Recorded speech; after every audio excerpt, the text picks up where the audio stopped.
कांग्रेस नेता राहुल गांधी को मोदी सरनेम वाले केस में बड़ी राहत मिली है। सुप्रीम कोर्ट ने उन्हें मानहानि का दोषी पाए जाने पर निचली अदालत से मिली 2 साल की सजा पर रोक लगा दी है। अब वह संसद में जाकर भागीदारी भी कर सकते हैं।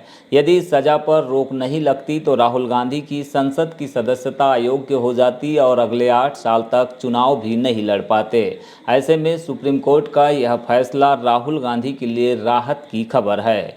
सुप्रीम कोर्ट के इस फैसले के बाद देश भर के कांग्रेसियों में जश्न का माहौल है। इसी संदर्भ में शहर कांग्रेस कमेटी की ओर से आज नगर मुख्यालय में हनुमान चौक पर आतिशबाजी करते हुए मिठाई बांटकर खुशी का इजहार किया गया। कांग्रेस नेताओं ने कहा कि सत्य परेशान हो सकता है, पराजित नहीं। सुप्रीम कोर्ट के फैसले से यह साबित हो गया कि गुजरात की अदालतों ने एक तरफा फैसला दिया था, जो कि न्याय की संकल्पना के विरुद्ध है। कांग्रेस के इस कार्यक्रम में मुख्य रूप से शहर कांग्रेस कमेटी के अध्यक्ष श्याम पंजवानी, पीसीसी डेलीगेट अनुराग चतुर्मोहता, उपाध्यक्ष शेषराम राहंगडाले, प्रदेश सचिव अनूप सिंह बैस, जुगल शर्मा, महिला कांग्रेस अध्यक्ष रचना लिल्हारे सहित अन्य पदाधिकारी और कार्यकर्ता मौजूद रहे।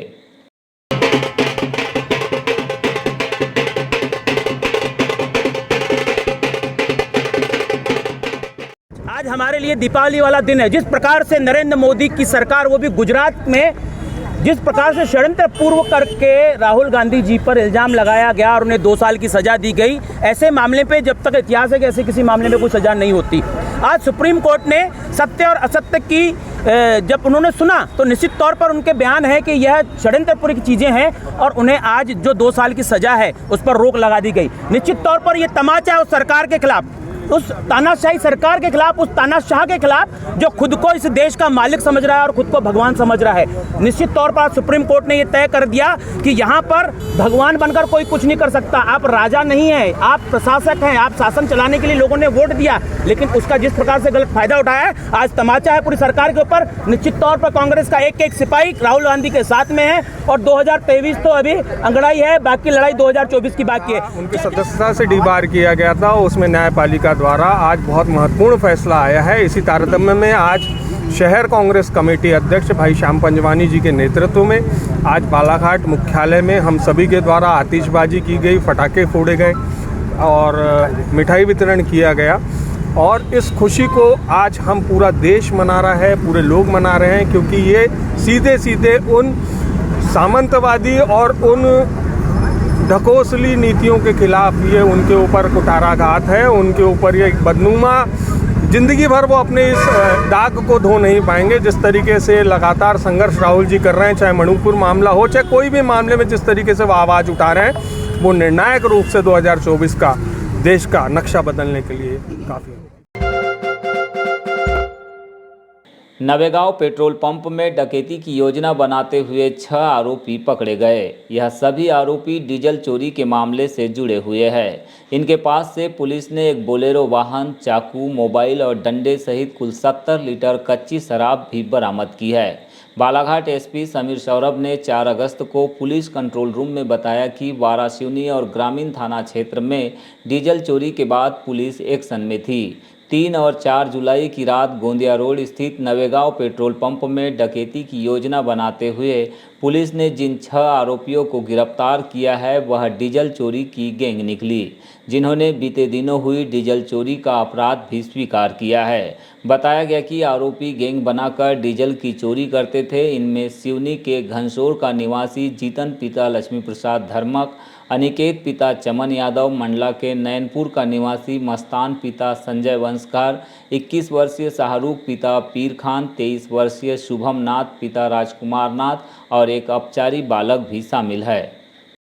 आज ये पूरा गैंग हम लोगों ने इसको ट्रैक आउट किया है और बताना चाहेंगे कि नैनपुर और सिवनी के 1-2 गैंग और भी हैं जो इस तरह का काम कर रहे थे। तो सिवनी में कुछ दिनों पहले भी कुछ लोग पकड़े गए थे डीजल चोरी को लेकर। गोंदिया में भी एक गैंग पकड़ी गई थी और ये एक सेपरेट गैंग है जो कि बालाघाट में लोगों ने 3-4 बार आकर प्रयास किया, 2 बार सफल भी रहे। उन दोनों में FIR भी पंजीबद्ध है ग्रामीण और वारासिवनी थानों। जो आज की घटना है वो अर्ली मॉर्निंग में जब पुलिस को जानकारी मिली कि डकैती की योजना बन रही है तो टीम गई और उसके बाद इनको राउंड अप किया। इनके पास जो बोलेरो मिली है उसमें बड़ी मात्रा में अवैध कच्ची शराब भी मिली है, जिसको कि विधिवत जब्त किया गया है और अभी हम लोग उनका PR भी लेंगे। परंतु जो प्रिलिमिनरी पूछताछ हुई है इसमें उन्होंने जो डीजल चोरी की घटनाओं को कारित करना स्वीकार। एक ओर जहां प्रदेश की शिवराज सरकार राजनीतिक और धार्मिक मंचों के माध्यम से नदियों को सहेजने का दावा करती है, तो वहीं दूसरी ओर माइनिंग विभाग की करप्ट कार्यप्रणाली के चलते रेत माफिया बेखौफ होकर भरी बरसात में नदियों को छलनी करने का काम कर रहे हैं। इसका प्रत्यक्ष उदाहरण 2 अगस्त को बोनकट्टा में देखने मिला, जहां पर रेत के उत्खनन पर प्रतिबंध के बावजूद माफियाओं के द्वारा बावनथड़ी नदी में रैंप बनाकर पोकलैंड मशीनों के माध्यम से रेत की चोरी की जा रही है। यहां पर गौर करने वाली बात यह है कि बालाघाट के पूर्व सांसद कंकर मुजारे जब रेत के अवैध उत्खनन को लेकर अधिकारियों को सूचना करते हैं तो करीब 6 घंटे की देरी से अधिकारी मौके पर पहुंचते हैं, लेकिन रेत माफियाओं पर किसी भी प्रकार की कार्रवाई नहीं की जाती, जिसे लेकर पूर्व सांसद कंकर मुजारे ने माइनिंग विभाग पर रेत माफियाओं से मिले होने का आरोप लगाया है। बताया जा रहा है कि बोनकट्टा में बावनथड़ी नदी पर जो पुल बना हुआ है उससे भारी वाहनों की निकासी पर प्रतिबंध लगा हुआ है। ऐसी स्थिति में केवल छोटे वाहनों की ही आवाजाही होती है, जिससे रेत माफियाओं को नुकसान हो रहा है। इसी को ध्यान में रखते हुए रेत माफियाओं के द्वारा यहां पर नदी में रैंप बनाकर रेत का अवैध उत्खनन किया जा रहा है, जिसमें मुख्य रूप से गुरुदेव पुष्पतोड़े का नाम सामने आ रहा है, जो कि बारिश के दिनों में भी नदी में मशीनें उतारकर रेत का अवैध उत्खनन कर नदियों को छलनी करने में जुटा हुआ है।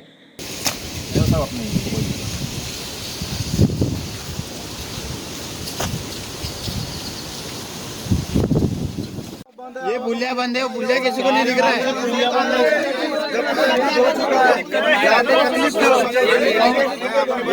आपसे मत बोलो, आप गलत बातें बता रहे हैं ना सर जी को। सर जी आप चाचा जी गलत बातें बता रहे हैं। नहीं हम वो कोई धंधा नहीं करते, तो फिर राजेश पाठक जी का आप नाम क्यों ले रहे हैं? आप अभी बोल रहे हैं कि उनके ठेके खत्म हो गए, उसका कोई ठेका नहीं है करके, उनका कोई ठेका नहीं करके आप बोल रहे हो, आप ही बोल रहे हो कि वही चोरी करा रहे करके। मतलब आपने क्या कोई आप लाइसेंस ले लिए क्या चाचा जी की किसी के ऊपर ब्लेम करने का? जनप्रतिनिधि हो तो ये पुलिया नहीं दिखता क्या चाचा जी आपको? हम बनाएंगे पुलिया, अच्छी बातें कर रहे हो, हम बनाएंगे पुलिया। ये पुलिया बना के टूट गया सर, वो हमने पुलिया तोड़ा, हमने पुलिया तोड़ा, अभी हमने पुलिया तोड़ा।